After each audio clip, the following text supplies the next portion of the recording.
Toyota Land Cruiser, the indestructible beast. Matibay ang kanyang hood, matibay din ang kanyang bumper, timeless beauty. Mga kamanibela, ngayon pag-uusapan natin ang isang sasakyan na maasabi nating hindi naluluma ng panahon. Meet the Land Cruiser 79 Series.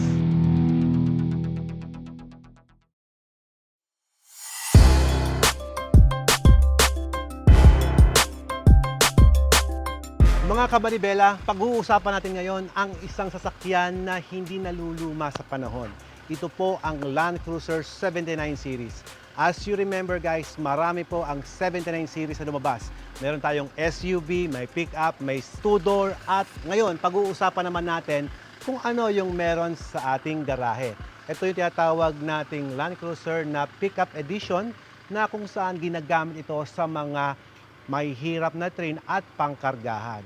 Guys, syempre, bago natin bigyan ng in-depth review ang sasakyan na ito na indestructible beast na tinatawag ng karamihan na halimaw sa kalsada, pag-uusapan muna natin mga kamanibela yung exterior look. Syempre, magsisimula tayo dito sa harap ng Land Cruiser. Mapapansin nyo guys, the Land Cruiser is a very boxy engine na mapapansin nyo na sobrang ganda, classic, pero hindi naluluma. Tandaan niyo po, kung minsan ang classic, yan ang hindi naluluma pagdating sa uso. Parang ito makikita mo yung mga sasakyan ng mga titos, titas, mga lolos ninyo. So masasabi natin guys, dito very boxy ang itsura, sobrang daming kanto na kung saan masasabi natin, sobrang rugged ang dating, hindi papahuli sa pormahan ng ibang mga LC. Dito sa shape na to, mapapansin mo, meron siyang kurba dito. Ayan, no? Na palalim, na yan po ay dinesign pa noong unang production nila. Ito po parang ni-revealed noong unang lumabas dahil sa top selling ito ng Toyota ever since. So, ni-remodel this 2025. Mapapansin nyo guys, meron pa rin siyang nilagay na antena. Although, ang dami namang nakalagay ng mga high-tech accessories na pwedeng gamitin. At isa sa pinaka-favorite features ko dito ay yung pagiging simple niya. Ayan. Sometimes, ang pagiging simple, nagiging advantage at hindi disadvantage. Dito sa kanto na to makikita nyo, sobrang masculine dating. Kapag nakita mo siya in actual, napaka-hard turner, ang ganda ng emblems, decals. At since ang pinag-uusapan natin ay 70 series, dapat syempre, nandito rin ang details kung saan siya galing. Dubai version siya guys, 70 series, nakalagay dyan, 2.8 liters, pickup, 4-wheel drive, 4 doors. Yes, you heard me right. This is 4 doors, not an SUV. So makikita nyo rito, meron din tayong mudguard dito na kung saan nasubukan rin natin, hindi tumatalsik yung putik kahit merong medyo hard trail lang ginagawa natin. Yung gulong natin, ang ganda ng sukat, tamang-tama sa off-road kasi malaki pa rin ang goma. Kapag kadilitan mo ang goma, nilakihan mo ang mags, hindi ko na siya masasabi na okay po siya sa off-road. At kung papansin niyo, ang laki ng kanyang muelye. Kita nyo, ano? Kahit 1 tonelada, kayang-kaya mong ikarga dyan. Dito naman sa kanyang likod, mapapansin nyo rito, nakasulat dito ang LX at malaking Toyota emblem, 4-wheel drive at madali rin siyang buksan. So this time, kung napapansin nyo ang mga pickup natin, hindi po siya drop side. So this one is just an ordinary pickup, kaya wala po siyang nakalagay na not for hire. Kasi kung drop side ito, kailangan lagyan mo siya ng not for hire. Ayan. Another information para sa ating mga kamanibela. Ayan. Nakita nyo, very basic, very simple. Ito po yung kanyang bed liner. Dumating siya rito from Dubai, wala siyang sapin. Pero syempre, tax paid, all legals, document papers is complete. So dito maapansin nyo, meron siyang mga corrugated na kung saan ito yung nagpapatibay dito sa kanyang bed liner. So masabi ko, konting improvement na lang. Sinimplify talaga ni Toyota, hindi siya naglagay ng bed liner para sana hindi siya nagagasgas. No? Konting adjust na lang. Pero yun nga, base model siya na masasabi natin na simplified, wala siyang kasamang bed liner. Yan. Kita nyo katigas niya, di ba? So sa talagang kailangan, lakas makamacho eh.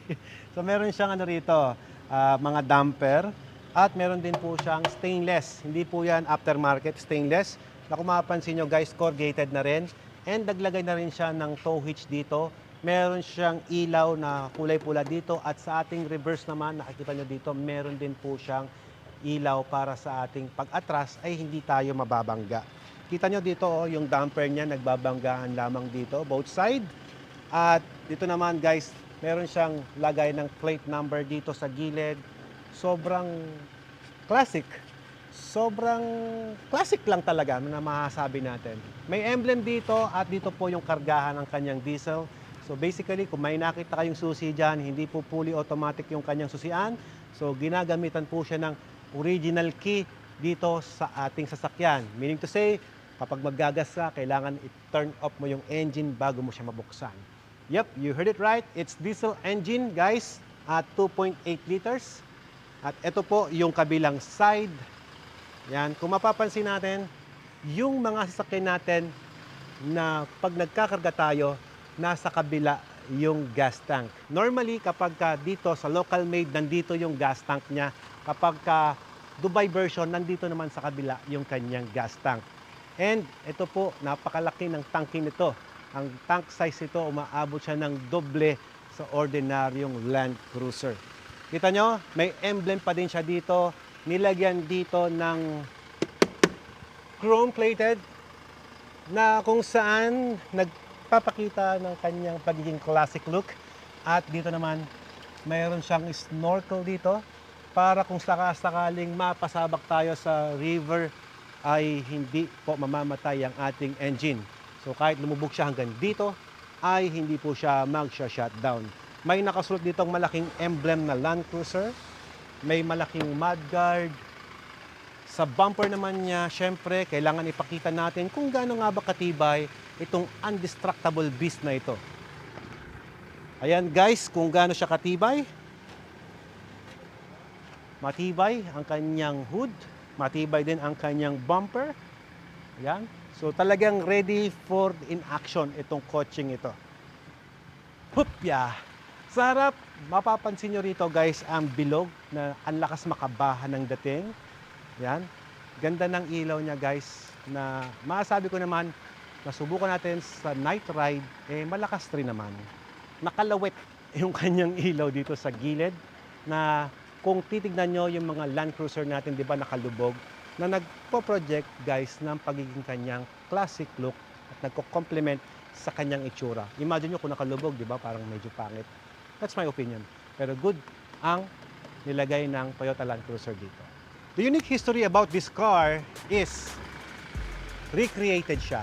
So dahil nga mahal ng mga Toyota lover itong LC70s na ganito, so ni-recreate at basically guys, naging in demand pa rin kahit sa panahong moderno sa ngayon.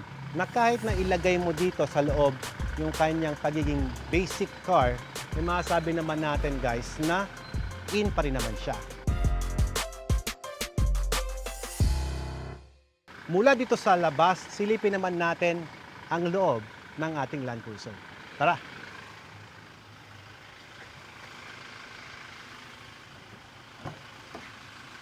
Okay, mula dito sa ating driver seat, mapapansin nyo guys, napa-leather siya, napaka-premium ng itsura. Kita nyo guys, hindi mo masabi parang kulduroy, kita nyo. Ang ganda ng tela, malambot, ang lakas makatito, ang lakas makatita ng dating. Ayan. At usually, Land Cruiser 70 series, lahat ng ilalabas niyan ay puro manual. At this time, naglabas po tayo ng automatic. Bihira to. At hindi lahat ng Land Cruiser na lumabas sa 70 series ay may refrigerator. This time, may refrigerator na. At syempre, kung gusto mong kumain ng chocolates, meron tayong baon. Power bar. So yan, pwede mong i-off at pwede mong i-on. So ito na po yung kanyang refrigerator. At kung mapapansin nyo guys, sobrang simplify ng kanyang seatbelt. Yun na yun. Mapansin nyo, nandito yung airbag niya. Wala na siyang airbag dito. Wala rin siyang grab handle dito. At naglagay siya ng grab handle dito. So, very, very basic. Kung makikita mo rito, kahit na nauso na ngayon yung mga malalaking TFT display, naglagay lamang tayo dito ng maliit na TFT display. At tignan nyo naman yung mga knob niya, no? Tignan mo yung mga knob. Sobrang basic. Yung para bang mga old na switches ng mga TV. Ganun yung itsura niya, guys. Ayan. Sobrang basic talaga. Yung mirror niya, hindi mo pa ma-adjust dito. Talagang ikaw pa yung mag-a-adjust sa labas. Pero guys, I was impressed kahit na sabihin mong classic look ito, ay naka all power window siya. See? So, bihira yun. Yan. So, usually, hindi tayo naglalagay ng grab handle sa mga driver seat dito. First time ko lang yata na masabi ko, I might say, na meron siyang grab handle dito. Para kung bababa ka, dahil pag pinag-usapan natin ng ground clearance, mataas po itong Land Cruiser nito. Mahihirapan kang bumaba. Kaya naman, so pag humawa ka dito, ganito ang pagbaba, tapa ka lang dito, mas madali ka nang makakababa. At kung ikaw naman ay sasakay, pwede kang tumapak dito, humawak ka sa grab handle para easy for you to mount on your car. So, ganun kadali. Yan. So, dito guys, makikita nyo dito sa kanyang interior, leather to, all power window. Mapapansin nyo guys, leather siya. Madaling linisan pagka ganyan, less ang kanto. So, ayan po, yung kanyang driver seat. Wala naman tayo masyadong pag-uusapan sa driver seat na to kasi sobrang basic siya. May lalagyan din ng cellphone dun sa part na to. Ayan, yung kanyang tapakan, automatic. Kita nyo, may nakalagay na Land Cruiser dito. Maganda yung kanyang carpet. Dito, sobrang plain. Ayan, yan lang po yung basic na basic. Kung familiar kayo sa mga old model na Toyota Hilux 2000 model, parang iyon siya. The more simple pa yung sasakyan, mas madali siyang i-maintain at linisan. So sa likod naman guys, mapapansin nyo, sobrang simple din. Ganito rin yung nasa kanyang likod, leather pa din.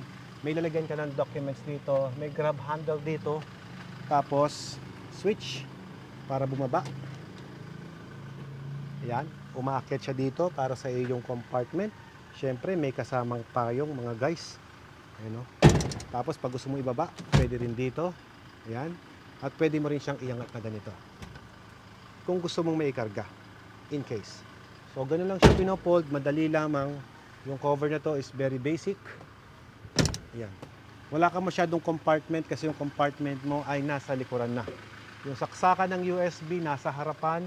May Type-C at meron na ring USB cable. Sa likod, wala kang charger. Wala talaga. Binerify ko pa. So wala siya nakalagay na charger. Yan. Napansin niyo yung sara ng pinto, kakaiba, di ba? Parang lakas makatito eh. Makapal ang kaha. Yan. Yan. Sa adjustment ng seat, sobrang basic talaga. Yan lang siya. Nothing more special. May lalagyan ng wala. Sorry, wala akong masyadong masabi kasi talaga wala naman talagang masyadong detalye. Tingnan niyo yung ilaw. Di ba ito rin yung mga ilaw sa mga old model na cars? Ito rin yan. Tapos, tignan nyo guys, yung room leg ng pasahero. Laki oh. Ang luwang. So, komportable ka naman. Nasubukan ko tong dito ako nakasakay and we ride from Pangasinan papuntang Atok, Benguet. Umikot kami ng Nagilian. Komportable pa rin naman, kanya lang yun nga. Dahil sa tigas ng kanyang suspension sa likod, matagtag siya. I'll be honest with you, hindi ko kayo bubulahin. Matagtag po itong Land Cruiser 79 series. Yan. So, ito guys, yung itsura niya. Sa kabilang side, kapag nakasakay ka, medyo malakas din maka-premium. Sabi ko nga, this is the indestructible beast. So, pagka nalubog to sa tubig, ang kagandahan, madali siyang linisin dahil less ang kanyang electronic. So, kung meron siyang switch na ganito sa kabila, meron din dito sa kabilang side. So, hindi mo na kailangan umikot in case na nagtatanggal ka ng gamit. Meron na rin siyang kasamang tools doon na kung saan, in case na maplatan ka, magbababa ka ng gulong, magtatanggal ka ng gulong, madali lang siyang kuhanin. Tapos, meron na rin siyang winch. Yup, kahit malakas na po itong makina, pakita ko sa inyo yung kanyang automatic winch. Dito nakalagay sa harap yung kanyang winch na in case ay ikaw ay mabalaho, madali mo pa rin siyang matatanggal. Snap-on lang.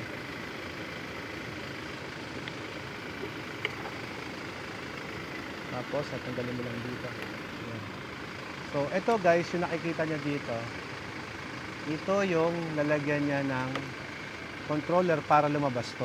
Ipakita ko na rin sa inyo kung paano siya lumalabas kasi I think this is the advantage of the LC79 series na wala sa ordinary car kasi hindi lahat ng sasakyan na binibili mo meron siyang winch na ganito.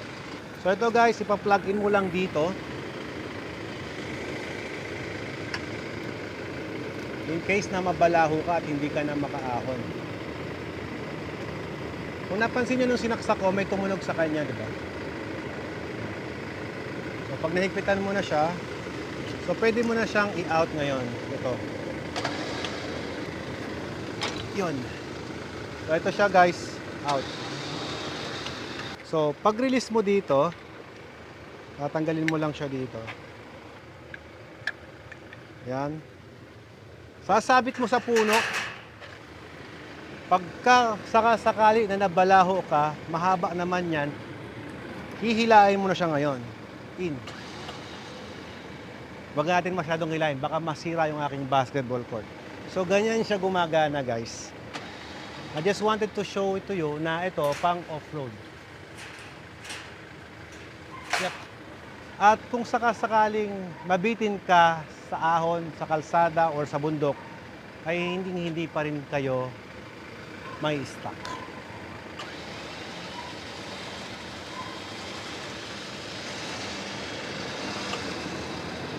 Opya. So, paano siya nililigpit? Simple lamang, ganito lamang po. May top, gagayahin mo lang yung nakalagay sa instruction. There you go. Tapos, click mo na dito. Yun. Siyempre, i-lock natin para secured. Okay. Out ng problem. Tapos, sugutin natin. Ayun. Tapos, ibalik natin tong lock. Snap-on lamang.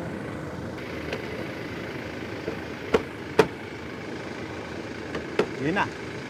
Nakaahon na tayo sa ating pagkakabalaho, mga kamanibela. So, na-impress ako sa itsura ng labas ng sasakyan na ito at syempre sa loob, yung kanyang pagiging simple. Ngayon naman, pag-usapan natin ang suspension. Suspension, dito sa harap, ay coil spring guys. So mapapansin nyo, coil spring na malalaki ang nilagay, talagang ready for heavy loads. At sa likod naman, naglagay tayo ng coil spring. Yan, coil spring yung nakalagay dito na dinesign naman for top loads na talagang mabibigat. And since panghila siya, di ba meron tayo nitong hinge. So pwede kayong maglagay dito ng mabibigat na kargada para pag ginamit mo siya sa mga camper, hindi na kayo magpapalit ng suspension or whatsoever. Wala na masyadong upgrade. The more na bumibigat siya, the more na mas nagiging komportable yung riding experience mo sa sasakyan na to. Siyempre, iba pa rin yung nakita mo lang compare doon sa na-try mong i-drive. So ngayon, samahan nyo kami mga kamanibela sa ating Manibela Test Drive.